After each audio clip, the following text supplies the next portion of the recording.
Daf Kuf Yud.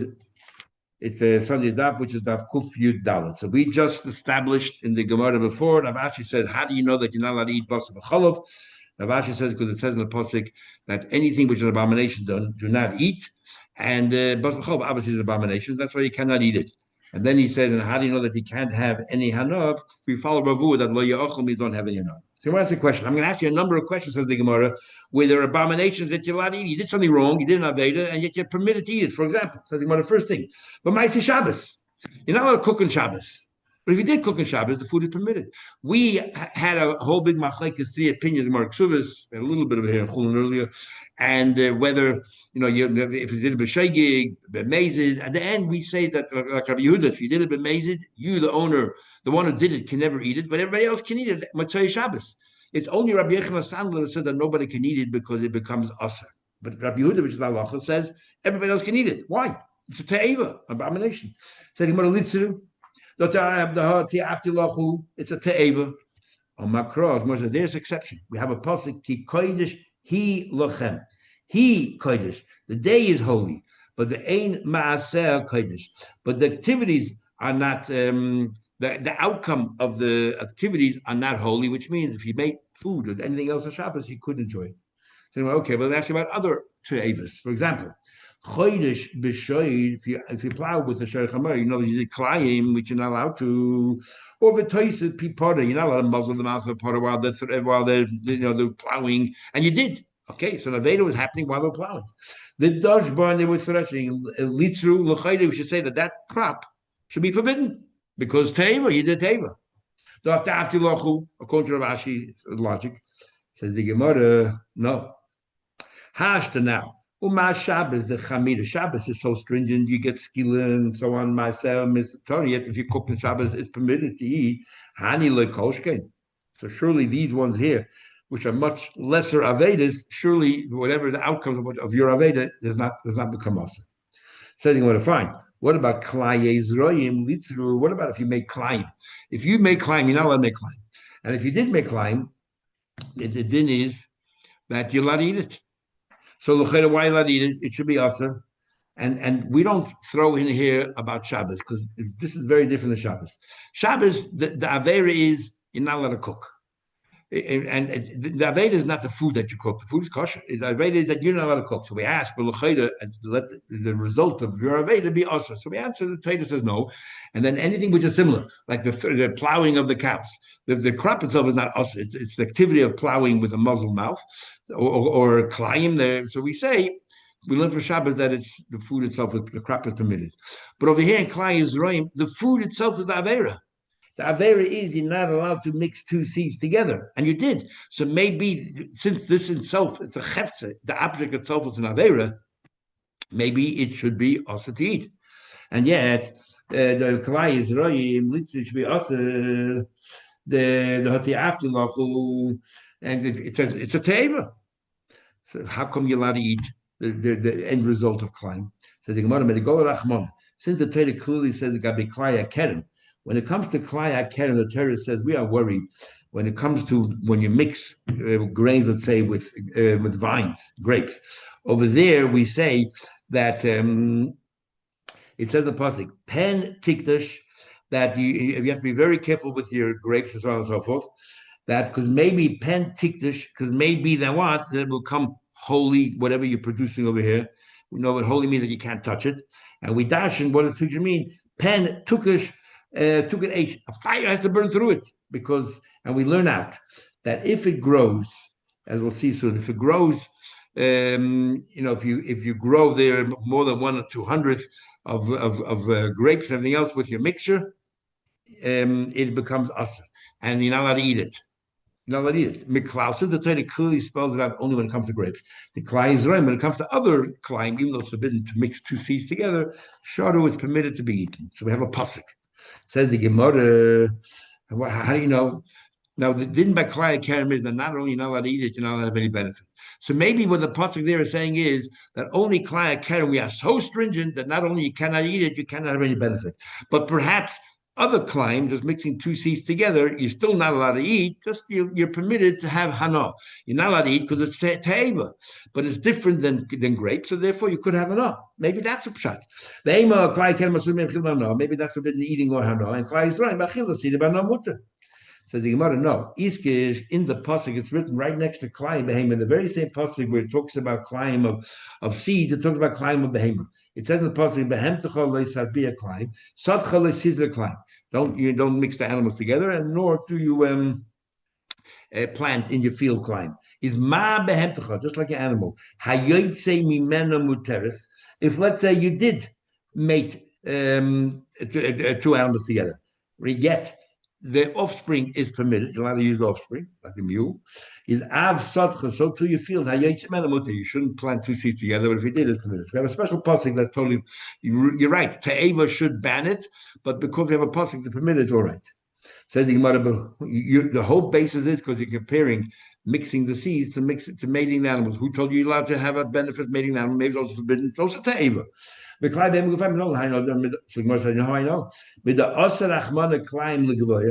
a special extra word oy to teach you that you should not bring on the mizbeach an animal which is klein. Now, if klein of a behemoth is also to everybody, why do I need a special pasuk for the mizbeach? Obviously, you're not allowed to put a mizbeach. The cloud the lehedit. So from here, it must be the conclusion that for an ordinary person, you'll not have benefit from climb of a behemoth, even though it's forbidden.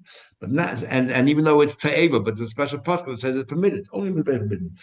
So the Gemara said, okay, what about oishav b'no? You're not allowed to shech the mother and its offspring.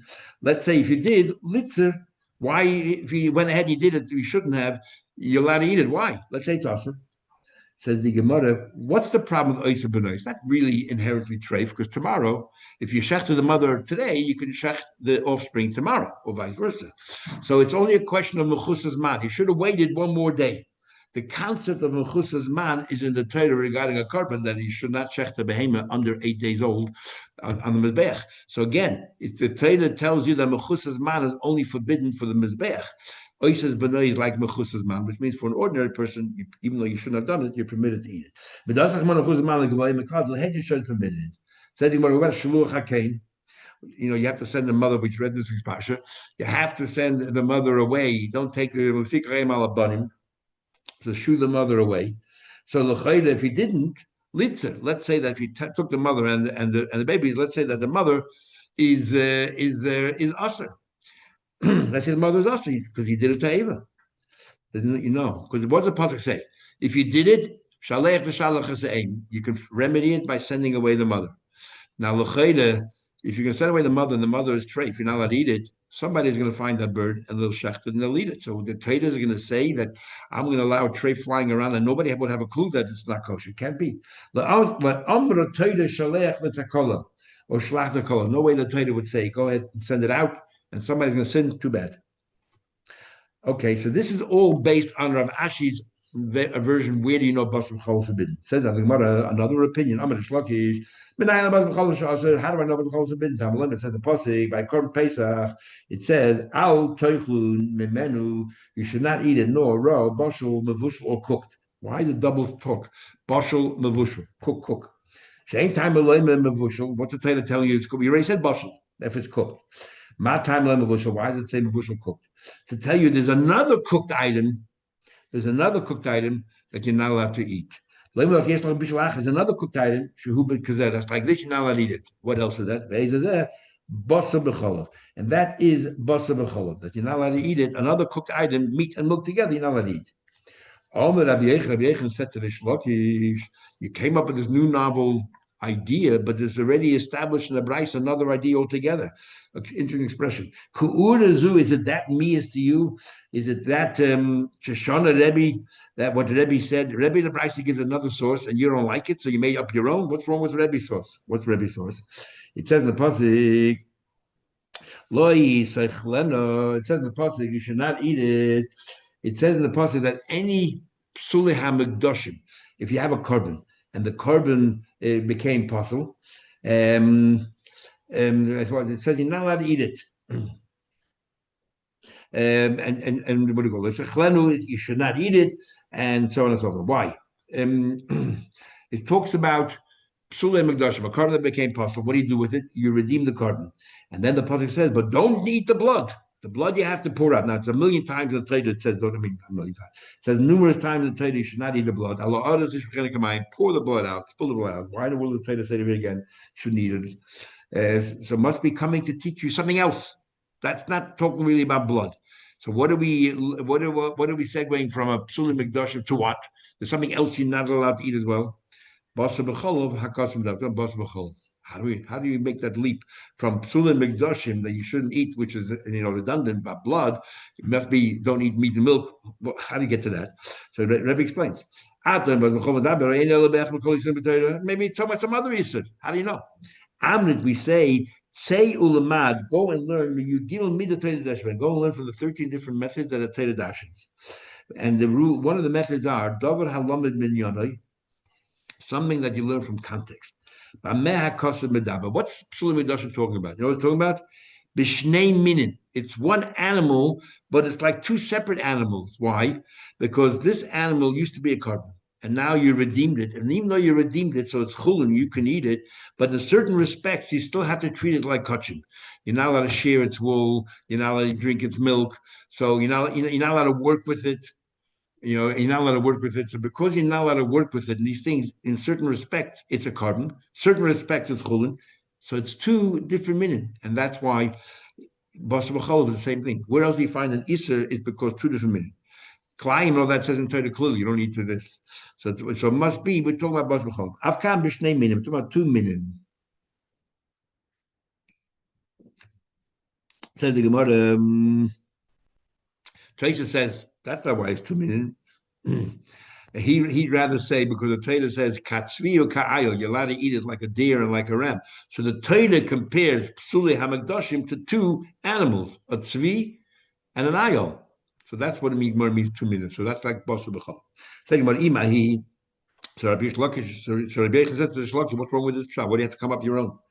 Korban Pesach. Said to Shlokish, I'll tell you why you need both. Imahi, if you only knew what Rebbe said, I would say, I would have thought, Hani b'bachila, okay, you're not allowed to eat it. Avo, because that's what the pasuk is talking about. Avo b'hano, loy. But hano, I would have thought that you're allowed to have hano. That's why I need korban pesach. Because what happens by korban pesach if it's disqualified? A korban that's disqualified, you have to burn it. You're not allowed to eat it, nor can you have any hana from it. You have to wait till it becomes nicer, and then you burn it. Same thing over here. That's why you need my drasha of Pesach. It has one step above what the Rebbe talk about eating. I sort of incorporate also, you're not allowed to have any hana. So the Gemara, but Rebbe Ba'nom, how does Rebbe know hana? He doesn't learn korban pesach. Nafkale, he learns at Mahocha. Rebbe hana learns from another pasuk altogether. Nemakan, it says over here, you shouldn't eat an avela, give it to the ger, and so on and so forth. In the same pasuk, it says you shouldn't cook a gedi b'chalayimai. And it says here, ki am, it prefaces that you shouldn't cook meat. It says, am kodesh ata, you are a holy nation, Hashem. So why does it say you're a holy nation? Where else do you find the word kodesh? And it says we have this week's parsha, you shouldn't have a girl being a harlot and so on. Is malahala bahana? What's the issa? They shouldn't have any hana from that kind of a data. Avkan bahana. So therefore, here also it says am kodesh atol. What's kodesh? Don't have any hana from as well. Okay, that's number 2. Prat number 2, Haino Bas Machal from Pesach, or number 3 from Rebbe, you learn out from Psulim Mikdashim. Comes along a 4th one. Tveit Abelazar Tana, well, Yeshua Abelazar learned, like Seichel Kol Nevela, Amr says, Kishetim Kerena, it says you shouldn't eat the Nevela, give it to the gay or give it to the sell to the guy. Kishetim Kerena, and then it says, don't cook Gediba Chalayimai. What does that mean? Kishetim Kerena, when you sell it, Loi Tivash Lenigan, do not cook it and sell it. Do not cook the meat with the milk and sell it. So that's how you know that you're not allowed to. No, don't cook it in its milk and sell it, because it says you sell it to a guy, and the next 3 words are what do you mean you can sell it to the guy outright as an animal or as an avela, but don't then cook gedi b'chaleivim and then sell it to the guy. So we're putting it together as one pasuk, because that's us. That's you're having hana. It's also hana. Next one, this is the most famous one. It says, 3 times. Gimel Pamim. One time you not don't eat it, one you can't have any benefit, but you should not cook it. Tanya Isa ben Yehuda, another one. Isa ben Yehuda says, "Menayil bas b'chol sh'os nemakan," says here, "Ki am kodesh atul," similar to what Rabbi started off. It says here in the posse where it says, "Don't cook gedi with the milk of its mother." It says, "You're a holy nation." The Nemal Halam by Treif it says, "Va'anche kodesh tiyili." You should be a holy nation to me. Ubas was on table. I don't eat treif. Mala halan usr, just like over there, it's forbidden. Afkan usr. So to over here, it is forbidden as well. The Ainleys, all we know is achila. Okay, what's it talking about? The treif. You're not allowed to eat. So over here also make a gzera shava kodesh. You're not allowed to eat. Now, no minayin. How you know you're not have any benefit as well from bas b'cholov? Amrit kavochem. Have a kavochem. Uma orla. Shaloi nev the ba'aveda. Orla. You didn't do any aveda with orla. What did you do wrong? Every sapling in the first 3 years, you're not allowed to eat from. You didn't do anything wrong, and yet asura bano, not only not allowed to eat it, you're not allowed to even have any benefit. So basa b'cholov should never the boy. The Torah says don't cook, and you cooked it. So surely it should be asura bano. Einish asura bano. That's the logic. Oh, but you can argue. 1 second. There's a chumrah by Orla. Ma'ala Orla shekain loy hoishel shazakoshe. There was never a moment that it was kosher. For the moment you planted it was an Orla. So maybe that's why we're so strict. You can't have hana. On the other hand, you could have eaten the meat on its own. You could eat the milk on its own. And now it became usher, so it's a weaker isser because there was a time period that this was mutter when it was separate. So maybe it's mutter b'hana. So therefore, we introduce chametz b'pesach yoichiach. Chametz on Pesach, Erev Pesach, you're allowed to eat it because Pesach you're not allowed to, and yet it's forbidden to have a no. So the fact that it had a shasa kosher that was kosher before it has no bearing. So shasa kosher, you also no. Oh, 1 second, but malach chametz of Pesach is another reason there. You know why chametz of Pesach is so stringent? Shekain onush kodesh. Chametz on Pesach, you actually get kodesh. It's so strict. So maybe that's why you can't have any hana. But when it comes to basa b'challah, it's merely an aveda. Who said you can't have any hana? So then we say we introduce another. So we said we had so far orla. We brought in chametz and pesach. Each one has a chumrah that we say maybe that's why it's asbana. So we throw in klai hakerem. We just learned before. You plant wheat together with grapes. And the din is not only you're not allowed to eat it, you're not allowed to have any benefit. There's no chorus over there. And there was a shas a kosher maybe, so there's doesn't have the chumras, and yet it's asbana. It doesn't have chorus as asbana. At least it answers you. You introduced the fact that there's chorus chametz and pesach as if that's a factor. Klai Akedim is not a factor. The obvious question is why jump to Klai Akedim? Go back to Orla and say, well, Orla doesn't have chorus and he has asbana. Then we'll go back and forth, and do this common denominator. Then we'll talk about it in a minute. Says why do we even need a Gzeira Shava? Then you start off saying you're not allowed to eat because there's Anshe Kodesh, and then you move to Hana. From Arla, learn everything from Arla. Because what's the thing with Arla? You cannot eat it, you cannot have Hana. So say simply, since we're using Arla for Hana, go 1 step further and say, Madach Arla that you didn't do anything wrong with it, yet you're not allowed to eat it or have enough. So surely, Basa B'chalvi din Aveda, you cannot eat it or have enough. Why, when it comes to eating, you brought a Gzei Shava? So the Gemara from Anshe Kodesh, Lo Meli Gzei Shava, likes to cool, become from Arla, and say it's following. Ma Arla, Shalai Nev, the Baveh did nothing wrong. Yet Asura, Ben Bachila, and Ben Mana, Basa B'chalvi, should never the Baveh did Aveda, ain't a din, Shasa Ben Bachila, Ben Mana. Says the Gemara, from the equal and Maimer, because I can counter that by saying, if you're going to say don't eat, learning from Arla, I can say 1 second.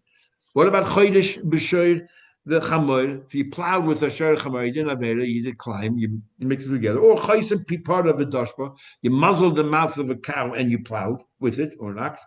And yechiach shenev the b'aveda. They did an aveda, and yet b'shoru you permitted to eat the food, the crop that they worked at. So maybe I'll say the fact that Orla that by Bascha din aveda doesn't have any bearing on whether you can eat it or not. So that's why we brought first a pasuk to establish that possible chalav you would give shava that you're not allowed to eat it. A gzeira shava kodesh, and once we have the gzeira shava that you're not allowed to eat possible chalav, now we turn to Orla make a kalav. If Orla, which you did anything wrong, you can't have hana. Surely possible chalav you can.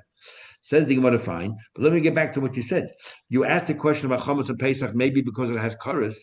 So you threw in Klaya Kerem. There's no chorus, and yet you don't have enough. Go back to Arla. Why bring in introduce Klaya Kerem? Lema Arla Tichiach. say, let's go back to Arla and say Arla has no chorus, and yet it's Asbana.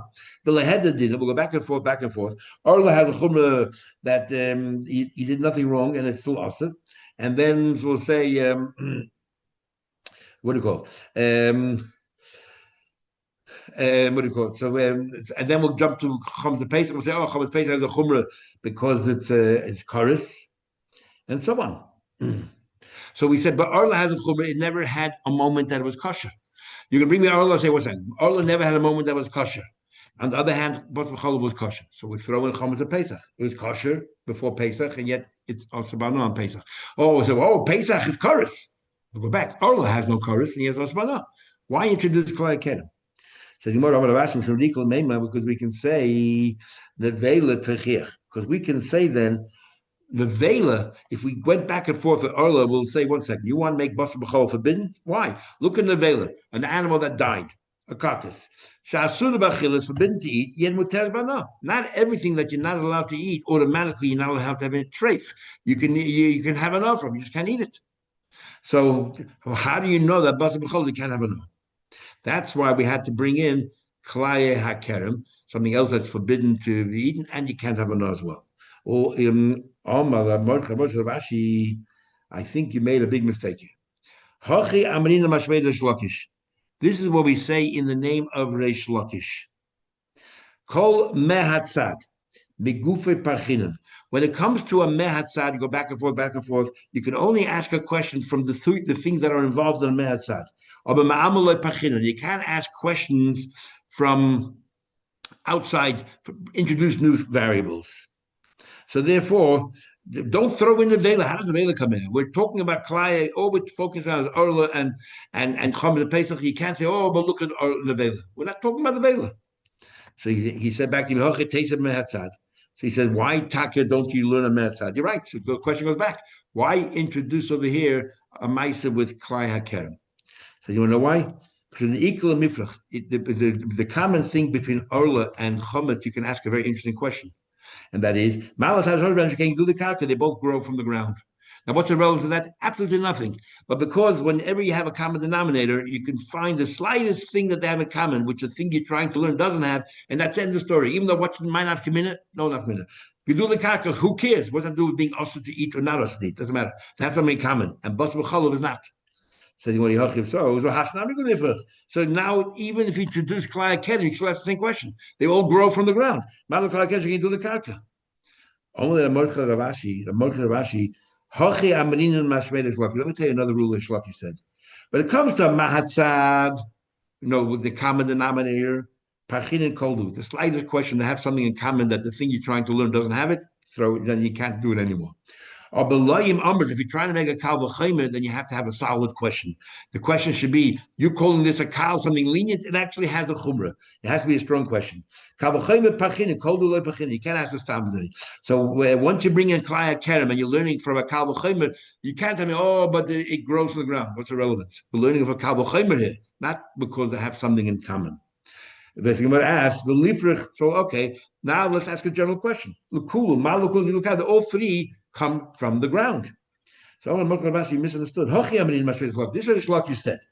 If you learn a Kavachim, then you can only ask, you're telling me this is lenient and this is strict. That lenient thing also has a certain strictness in it, and maybe that's why it's forbidden. Okay, strong question. If you're learning one from two things by a common denominator, so you're telling me to have something in common, therefore, and since you have the same thing in common, it should be also.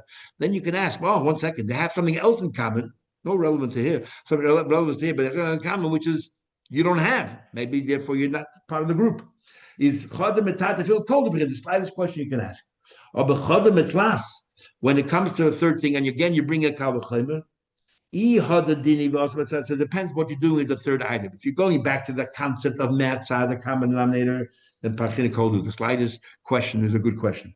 But if not common denominator, you're introducing another kal v'chaymer here, Klai HaKerem, that it's also achil mano, then you need a strong question. You can't just say, it grows from the ground. There's no bearing.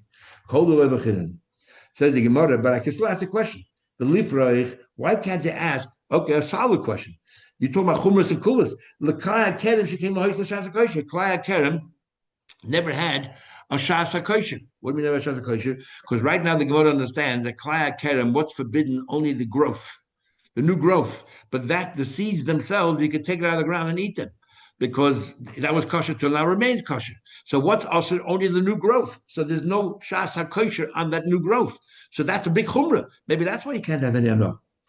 You must conclude from this that that when you plant klaya not only does the new growth becomes usher, the seeds become usher, and places as the existing leaves and all that become usher as well. So that means that even though it did have a shot, those seeds were permitted to be eaten till now, but no longer. So there's no shas hakosh. It had a shas hakosh just like basur challah.